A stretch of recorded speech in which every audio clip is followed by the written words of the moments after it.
வணக்கம். எல்லாரும் தீவிரமாக அக்கவுண்ட்ஸ் எக்ஸாமுக்கு படிச்சுட்டு இருக்கிறீங்க நம்புறேன். Just 5 minutes listen for the CA inter law. இது வந்து நான் எக்ஸ்பெக்ட் பண்றது இந்த டைம் எக்ஸாமுக்கு. நான் கொஞ்சம் அனலைஸ் எல்லாம் பண்ணி சொல்றேங்க. அதாவது கண்டிப்பா நான் சொல்றேன் ஃபெமா வரும். பிரச்சனையே வேணாங்க. 15 மார்க் ஃபெமா வரும். நம்ம அழகான மேரத்தான் 6.5 மணி நேரம் 2 வீடியோ இருக்கு. தைரியமா பாத்துக்குங்க. கண்டிப்பா ஃபெமா 10 ல இருந்து 15 மார்க் கண்டிப்பா போட்டு தாக்குவான். பிரச்சனையே வேணாங்க.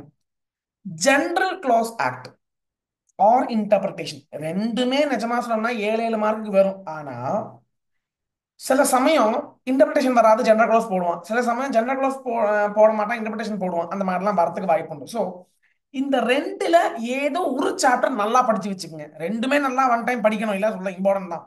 ஆனா ரெண்டுல ஏதோ ஒண்ணு நல்லா படிச்சு வச்சுக்கோங்க.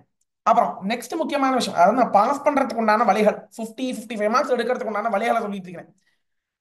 மேனேஜ்மெண்ட் அட்மின் சொல்ற அந்த சாப்டரை வந்து மிஸ் பண்ணவே பண்ணாதீங்க. ஏன்னா ஒரு 3 to 4 கொஸ்டின் இருக்குங்க. 4 மார்க் கொஸ்டின் ஒரு 3 4 பார்க்கலாம். டெஸ்கிரிப்டிவ்ல எழுதி வச்சுக்கோங்க. டிஸ்கிரிப்டிவ்ல மேனேஜ்மெண்ட் அட்மினில் இருந்து ஒரு 3 to 4 மார்க் கொஸ்டின் கேட்கறதுக்கு வாய்ப்புகள் உண்டு. அது மட்டும் இல்லாமல் ஷேர் கேபிட்டல் டிபெஞ்சரில் இருந்தும் ஃபர்ஸ்ட் கொஸ்டின் வரத்துக்கும் வாய்ப்புகள் உண்டு.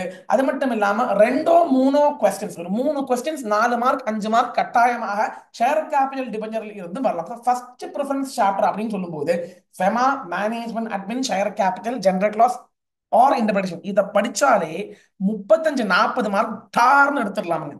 சரிங்களா? இப்போ இது வந்து டிஸ்கிரிப்டிவ். எம்சிக்யூ நீங்க எப்படி வச்சு ஒரு 30 ல 20 மார்க் வரா மாதிரி பாத்துக்குங்க. சரிங்களா? இப்போ நான் என்ன சொல்றேன், டிஸ்கிரிப்டிவ் பொறுத்த மட்டும் FEMA, management admin, share capital, general clause or interpretation இது வந்து முக்கியமான சில முக்கியமான டாபிக் ஃபார் எக்ஸாம் கண்டிப்பா வரும். சார் எனக்கு ஒரு நிறைய மார்க்ஸ் வாங்கணும், இது இவ்வளவு மார்க்ஸ் இவ்வளவு பார்த்தா 40 மார்க் தான் எழுத முடியும் சொல்லிட்டேன். 40 மார்க்ஸ் கிடைக்கும் சொல்ல, 40 to 45 மார்க் எழுத முடியும் சொல்றேன். கிடைக்கும்னு சொல்லல. ஒரு விஷயம் நீங்க நோட் பண்ணி வச்சுக்கணும். Of course to increase your aggregate, நல்லா புரிஞ்சுக்கங்க. டிவிடெண்டில் இருந்து ஒன்னுல டிவிடெண்ட் கால்குலேஷன் கேட்கலாம், இல்லைன்னா செக்ஷன் 127 கேட்கலாம், ஆர் 124 உடா கேட்கலாம். இதெல்லாம் மெயினா கேட்கறதுக்கு வாய்ப்புகள் உண்டு. ஒன்ல டிவிடெண்ட் கால்குலேஷன் பத்தி ஏதோ ஒரு கொஸ்டின் கேட்பான், இல்லைன்னா 127 இருந்து ஃபெயிலியர் கேட்பான், ஒரு 124 இருந்து கேட்கலாம். இதை கொஞ்சம் படிச்சு வச்சுக்கிறது. அக்கௌண்ட்ஸ் ஆஃப் த கம்பெனியில எதை வேணா கேட்கலாமுங்க. அதாவது ஒண்ணுல வந்து புக்ஸ் ஆஃப் அக்கௌண்ட்ஸ் கேட்பான், ஒரு எஃப்எஸ் கேட்பான். அது ஒரு பேர், புக்ஸ் ஆஃப் அக்கௌண்ட்ஸ் எஃப்எஸ் ஒரு பேர் பாத்துக்குங்க. அதே மாதிரி ரீஓப்பனிங் ரிவிஷன் அதை பத்தி கேட்கறதுக்கு வாய்ப்புகள் உண்டு. எய்தர் 128 or 129 கேட்கலாம், ஆர் எய்தர் 130 or 131 செக்ஷனை சொல்றேன் அப்படி கேட்கலாம். நோட் பண்ணி வச்சுக்கோமா. இல்லைன்னா கண்டிப்பா சிஎஸ்ஆர் இருந்தும் கேட்கறதுக்கு வாய்ப்புகள் உண்டு அக்கௌண்ட்ஸ் ஆஃப் த கம்பெனி பொறுத்த மட்டும். இதெல்லாம் கொஞ்சம் மெயினா நீங்க ஃபோக்கஸ் பண்ண வேண்டிய விஷயம். மிச்சதெல்லாம் படிக்க கூடாது சொல்ல, மிச்சதெல்லாம் ஒன் டைம் நீங்க கிளான்ஸ் பண்ணி வச்சுக்கணும் இல்ல நான் சொல்ல. அதே மாதிரி ஆடிட் அண்ட் ஆடிட்டர்ஸ் அந்த சாப்டரும் உங்களால முடியாத, மெயினா நான் சொல்றது இவ்வளவுதாங்க. 139 141 143 அண்ட் 140 லிசன் 139 140 141 143 இந்த 4 செக்ஷன் ஒன் டைம் படிச்சு வச்சுக்கோங்க. ஸோ அதெல்லாம் நீங்க சொல்லிட்டு இருக்கீங்க சார் ஃபெமா படிங்க சொன்னேன், general clause or interpretation, management, share capital இதெல்லாம் கட்டாயமா படிக்கணும். அதுக்கப்புறம் நீங்க என்ன படிக்கணும், டிவிடெண்ட் சாப்டர் பொறுத்த மட்டும் கால்குலேஷன் பாத்துக்கங்க. 124 பாருங்க, 127 பாருங்க. அப்புறம் முக்கியமான விஷயம் வந்து கேட்டீங்கன்னா, அக்கௌண்ட் ஆஃப் த கம்பெனில 128 ஆர் 129 கேட்கலாம், 130 ஆர் 131 கேட்கலாம், 135 கேட்கலாம்.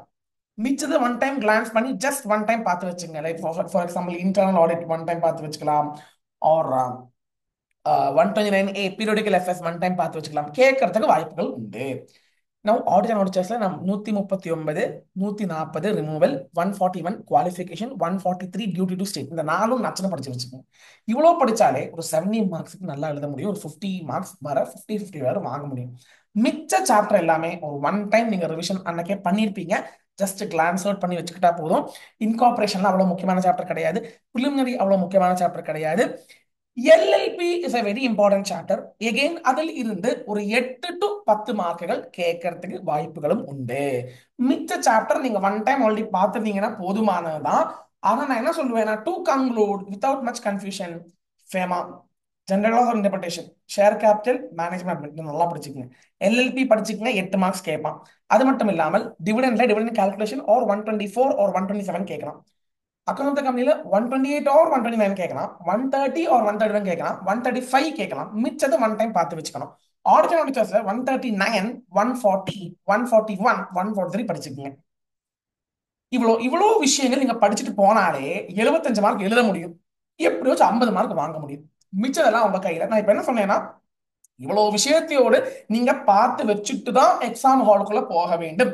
நன்றி வணக்கம். This is what I expect based on my analysis. இவ்வளவு விஷயங்கள் நல்லா படிச்சுக்கிட்டு போகணும். இட் டசன்ட் மீன் தட் மிச்சதெல்லாம் படிக்க கூடாதுன்னு நான் சொல்லவே இல்லை. Disclaimer always.